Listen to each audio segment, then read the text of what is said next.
Hi, I'm Sharon Spangler. Welcome to this Council Connection. We're here at Reno City Hall and my guest is Dave Aiazzi. And I thought we would talk about consolidation and shared services. Is there more of an appetite to do those sorts of things between the City of Reno, Sparks, and Washoe County with the downturn in the economy? Well, there certainly is a bigger appetite for people to talk about it. I haven't seen a lot of action toward it yet, except for maybe in the fire services. The county went and did a survey called the Diamante study, and they're looking at actually doing a more formal merger with the fire departments because there's more than just Reno and Washoe County out there.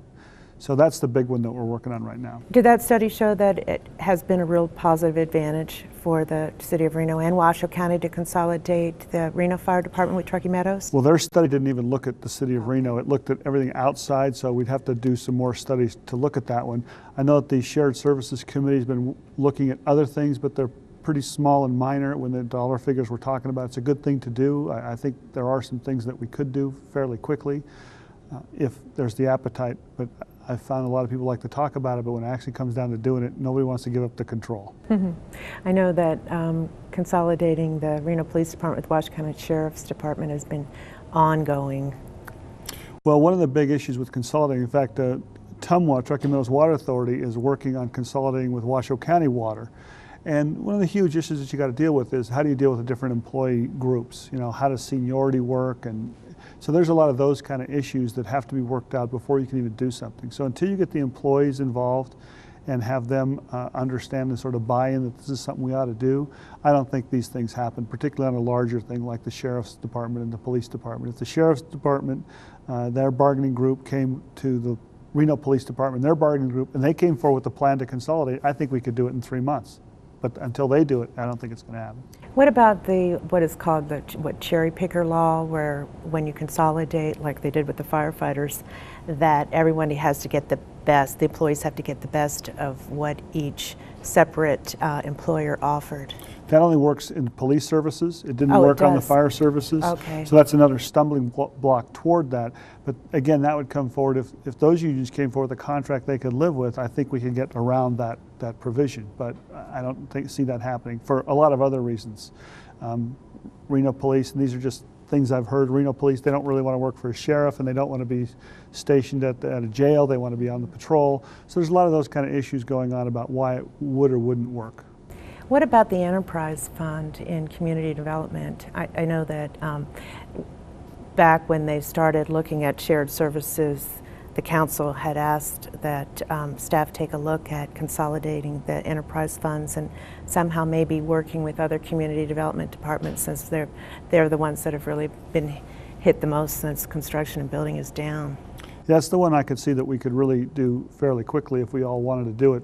Because construction is down so much, we have people who, you still have to staff the building up. If they all went together, Reno, Sparks, and Washoe County had one common area where people could apply for building permits and go through the process, it just seems like that would make a lot of sense right off the bat and do that right now. So is this just a matter of there being, I know you said employees, but do you think it would take like a mandate from the electeds that this is going to happen? That's what it would take. An enterprise fund is a little bit different though, because it wouldn't help the general fund. So it wouldn't help us pay for police or fire because it only helps pay for that department. So I think that's sort of why it's also being put on the back burner a little bit. It doesn't help you out in your general fund area. Has there been any movement towards any of these other suggested IS, human resources, fleet services, and purchasing? IS has, that will take a while to actually get them merged, just because you have to start buying the same equipment. Mm-hmm. I mean, to really be merged, do we all use Microsoft Word or do somebody use something else? And by the time you get all that together, but unless you start somewhere, it's going to take even longer. So that makes a lot of sense to start looking at IS departments.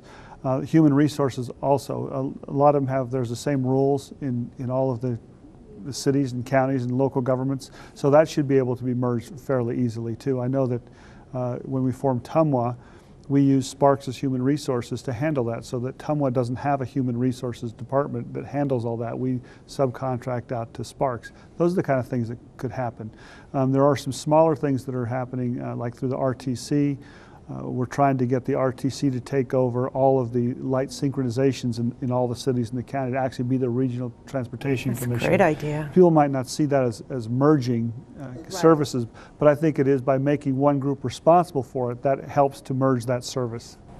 And then lastly, I guess it was purchasing and fleet services. I know with fleet services that they were actually working together. They would have like mechanics from Sparks help the city of Reno if there was an equipment breakdown. Right, that could be something also that could be done fairly easily, because just because there's a slowdown, so people have to understand about government, we still have just as many police cars on the road and fire trucks, and all that equipment still has to be maintained all the time.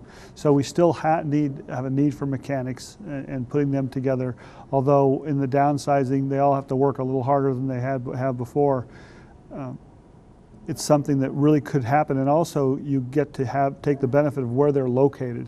So maybe you don't have to drive so far to get to those spots.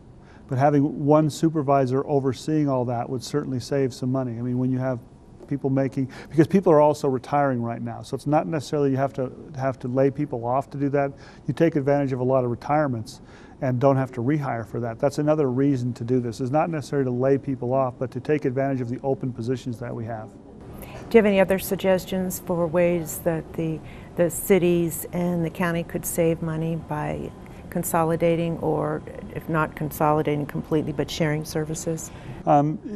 We've been doing a really good job, honestly, over the past 15, 20 years, sharing a lot of things, having these agreements where people work together and do things with the Sheriff's Department.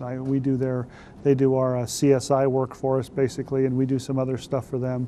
So a lot of that was put into place a long time ago. We don't have a lot of private enterprise stuff like some cities. Like some cities control the garbage. Some cities control electricity. All utilities, yeah. Yeah, we don't do that. So we were very spun off from that to begin with. So we don't have a whole lot of shared services, to tell you the truth. But even smaller things where it's not a merger, but we're making everybody work a little harder in giving bid work. For instance, I'll do roads again with crack and sealing.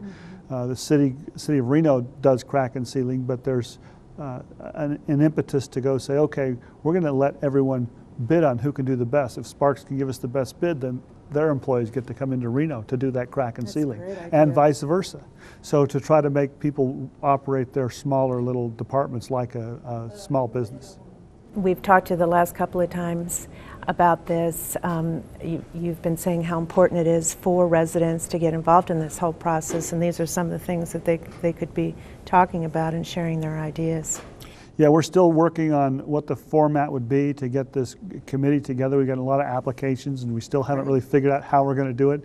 But to start our Reinventing Government committee, to ask people to go down and dig down into everything the city does, and can we do it a little bit better? Could we do it a little bit more cost effectively?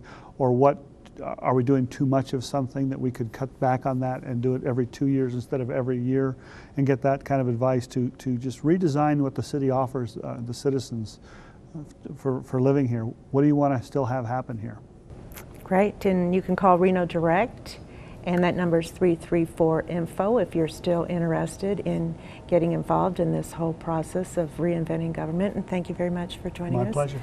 And thank you all for joining us on this Council Connection.